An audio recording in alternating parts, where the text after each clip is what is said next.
আমরা ভেতরে ছিলাম। হ্যাঁ, আগুন লেগেছিল এখানে।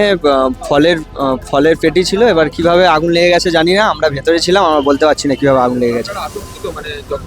হ্যাঁ, অবশ্যই আতঙ্কিত তো হবো একটু। ভেতরে আমরা 5 জন ছিলাম, এখানে ভেতরে কাজ করছিল, অনেক স্টাফ ছিল, সবাই কাজ ছিল। না, কারো কিছু হয়নি, সবাই সেফ আছে। ঠিক বলতে পারছি না, বাইরের সাইড দিয়ে তো আমরা ঠিক বলতে পারছি না। কাজ করছিল যখন আগুনটা লেগেছে? হ্যাঁ, তখন আমরা অ্যাকচুয়ালি ভিতরেই ছিলাম, অর্ডার চলছিল টুকটাক। হঠাৎ তখন এখানে ভেতরে লোকজন ছিল?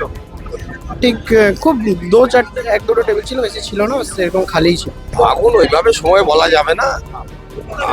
আমরা 10 মিনিটের মধ্যে আগুনটা আয়ত্তে আনতে পেরেছি, এটুকু বলা যায়।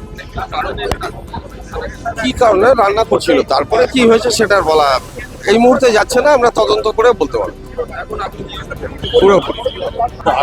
যখন লেগেছিল তখন আমি প্ল্যাটফর্মে টিকিট কেটে আর নামছিলাম, দেখে এখানে ছোট্ট ঝুপড়ি থেকে ওই প্লাস্টিকগুলো ছিল, ওখান থেকেই আগুন লেগে গেছে। দমকল তো প্রায় এসছে, প্রায় আধা ঘন্টা 40-50 মিনিট পরে এসছে, অনেক পরে এসছে দমকল।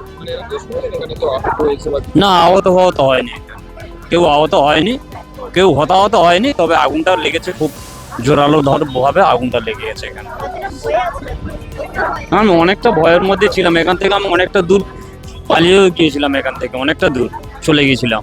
এখানে কিছু ব্যাগের দোকান টোকান ছিল, সবজি দোকান টোকান ছিল, ওরাও সব ভয়ে এখান থেকে পালিয়েছে।